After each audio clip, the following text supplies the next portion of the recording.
A friendly desert community where the sun is hot, the moon is beautiful, and mysterious lights pass overhead while we all pretend to sleep. Welcome to Night Vale.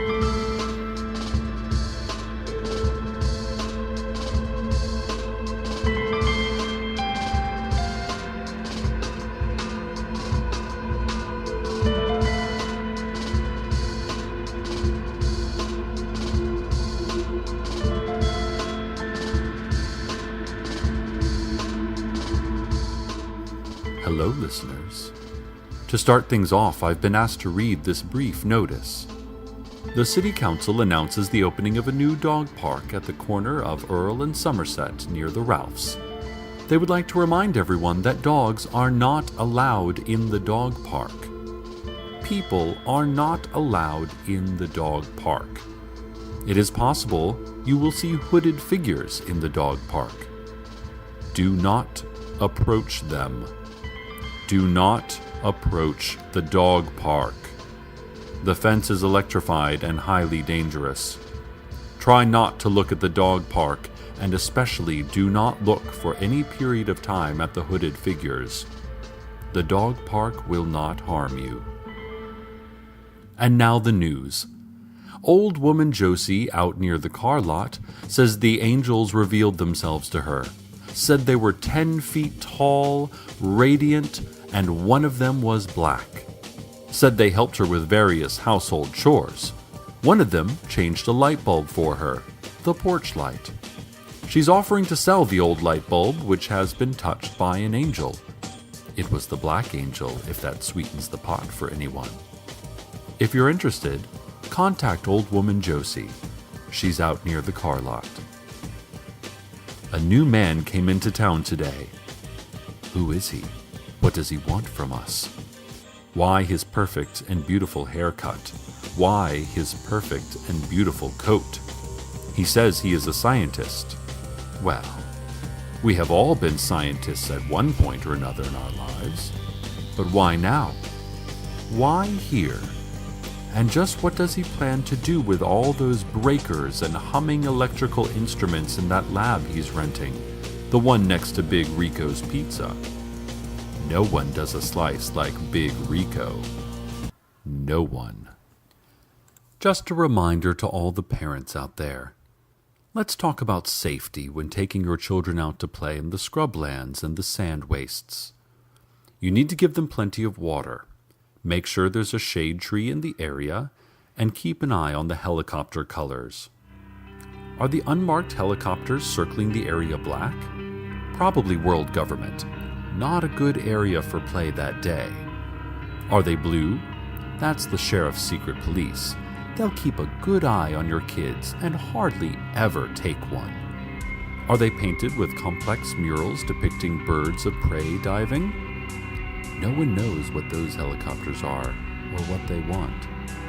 Do not play in the area.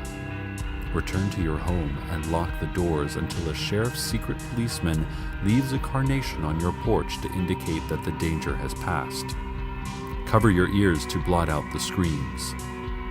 Also, remember, Gatorade is basically soda, so give your kids plain old water and maybe some orange slices when they play.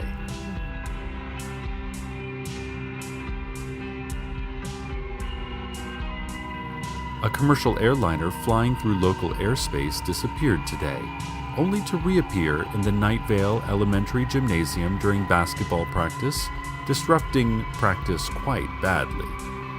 The jet roared through the small gym for only a fraction of a second, and before it could strike any players or structure, it vanished again. This time, apparently, for good. There is no word yet on if or how this will affect Night Vale Mountain Lions' game schedule, and also if this could perhaps be the work of their bitter rivals, the Desert Bluffs Cacti. Desert Bluffs is always trying to show us up through fancier uniforms, better pre-game snacks, and possibly by transporting a commercial jet into our gymnasium, delaying practice for several minutes at least. For shame, Desert Bluffs. For shame. That new scientist, we now know is named Carlos, called a town meeting. He has a square jaw and teeth like a military cemetery. His hair is perfect, and we all hate and despair and love that perfect hair in equal measure. Old woman Josie brought corn muffins, which were decent, but lacked salt. She said the angels had taken her salt for a godly mission, and she hadn't yet gotten around to buying more. Carlos told us that we are, by far, the most scientifically interesting community in the U.S., and he had come to study just what is going on around here. He grinned, and everything about him was perfect, and I fell in love instantly.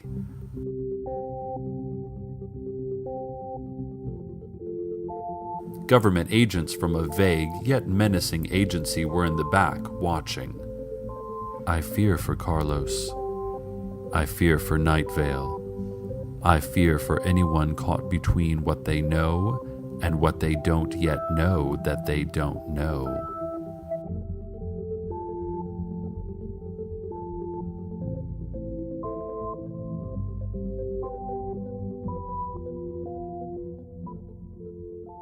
We received a press release this morning. The Night Vale Business Association is proud to announce the opening of the brand new Night Vale Harbor and Waterfront Recreation Area. I have been to these facilities myself recently on their invitation, and I can tell you that it is absolutely top of the line and beautiful. Sturdy docking areas made from eco-friendly post-consumer material. A boardwalk for pedestrians, and plenty of stands ready for local food vendors and merchants to turn into a bustling public marketplace.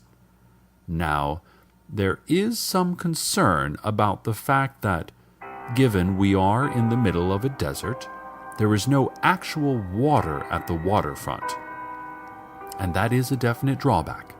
I agree. For instance, the boardwalk is currently overlooking sagebrush and rocks. The Business Association did not provide any specific remedies for this problem, but they assured me that the new harbor would be a big boost to Night Vale nonetheless. Maybe wait until a flash flood and head down there for the full waterfront experience.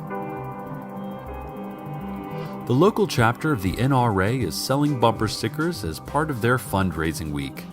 They sent the station one to get some publicity, and we're here to serve the community, so I'm happy to let you all know about it. The stickers are made from good, sturdy vinyl, and they read, "Guns don't kill people. It's impossible to be killed by a gun. We are all invincible to bullets, and it's a miracle." Stand outside of your front door and shout NRA to order one.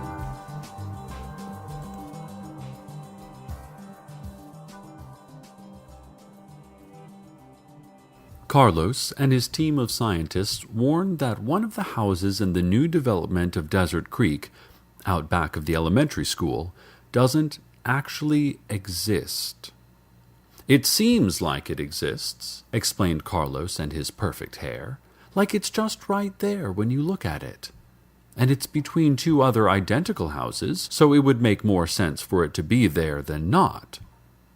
But, he says, they have done experiments and the house is definitely not there." At news time, the scientists are standing in a group on the sidewalk in front of the non-existent house, daring each other to go knock on the door. A great howling was heard from the Night Vale post office yesterday. Postal workers claim no knowledge, although passers-by describe the sound as being a little like a human soul being destroyed through black magic. The Indian tracker, now, I don't know if you've seen this guy around.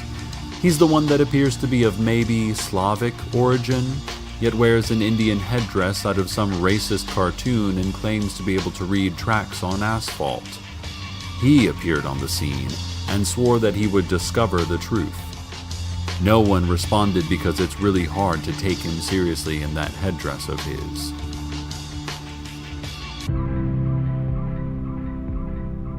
Lights, seen in the sky above the Arby's. not the glowing sign of Arby's, something higher and beyond that. We know the difference. We've caught on to their game. We understand the lights above Arby's game. Invaders from another world. Ladies and gentlemen, the future is here, and it's about 100 feet above the Arby's.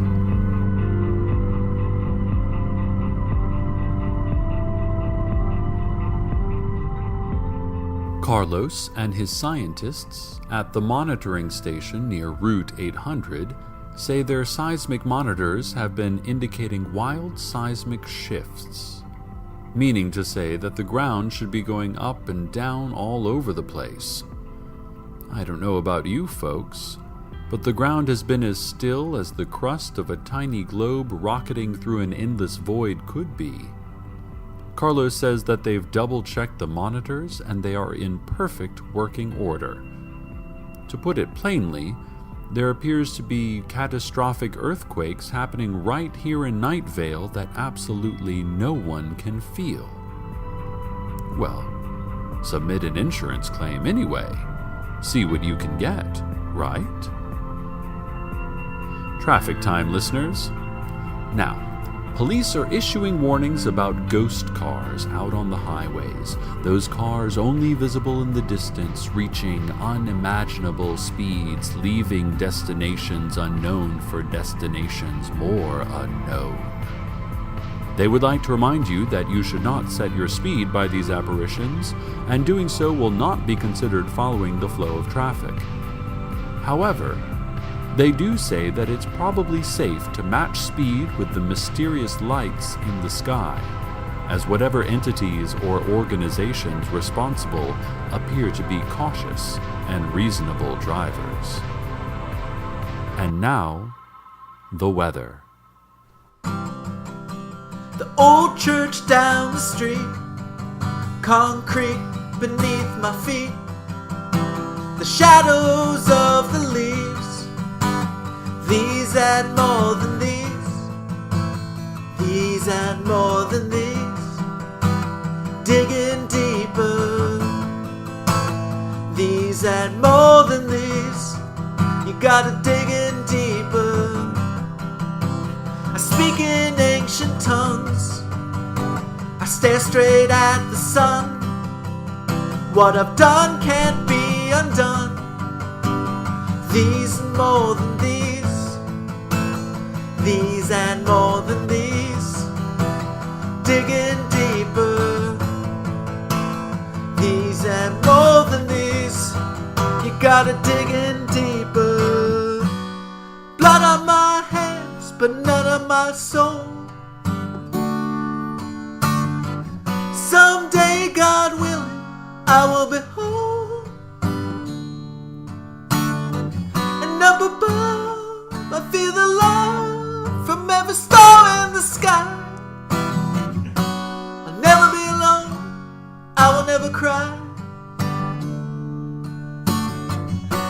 I'll never be alone, I will never die.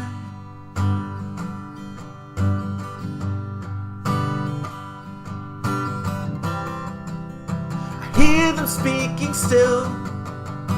My will is not my will. I wonder what is real. These and more than these and more than these, digging deeper. These and more than these, you gotta dig in deeper. These and more than these, digging deeper. These and more than these, you gotta dig in deeper. And these, and these, and these, and these, and these, and these.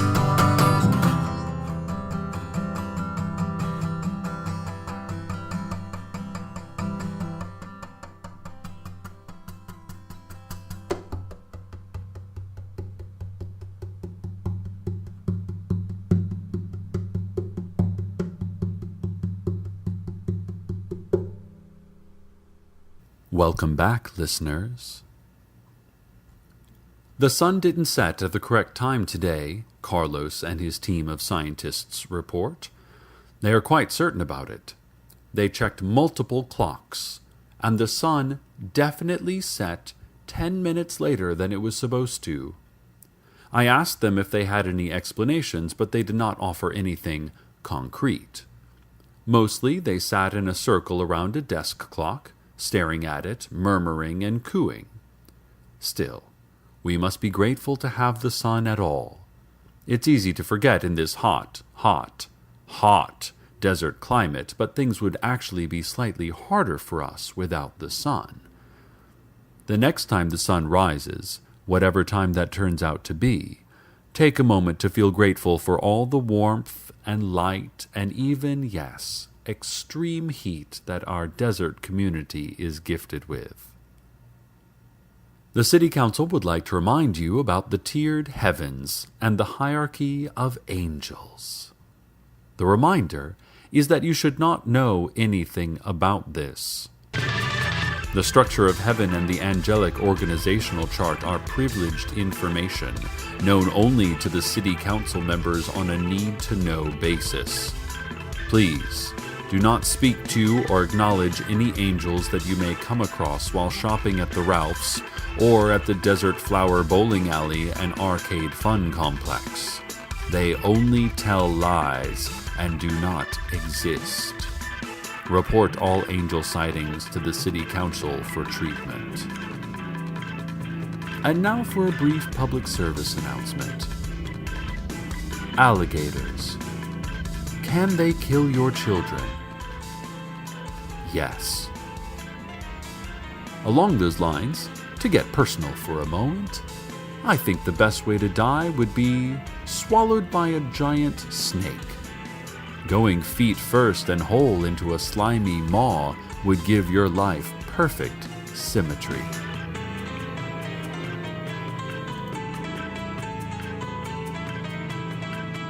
Speaking of the Desert Flower Bowling Alley and Arcade Fun Complex, its owner, Teddy Williams, reports that he has found the entrance to a vast underground city in the pen retrieval area of Lane 5.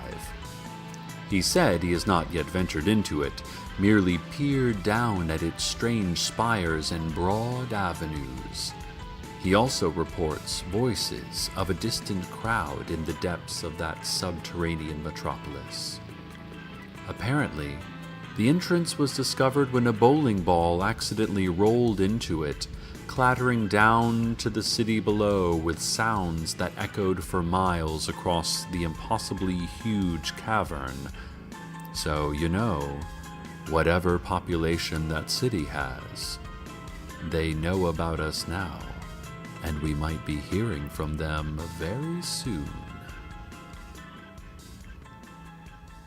Carlos, perfect and beautiful, came into our studios during the break earlier, but declined to stay for an interview. He had some sort of blinking box in his hand covered with wires and tubes. Said he was testing the place for materials. I don't know what materials he meant, but that box sure whistled and beeped a lot. When he put it close to the microphone, it sounded like a bunch of baby birds had just woken up. Really went crazy. Carlos looked nervous. I've never seen that kind of look on someone with that strong of a jaw. He left in a hurry. Told us to evacuate the building. But then, who would be here to talk sweetly to all of you out there? Settling in to be another clear night and pretty evening here in Night Vale. I hope all of you out there have someone to sleep through it with, or at least good memories of when you did. Good night, listeners. Good night.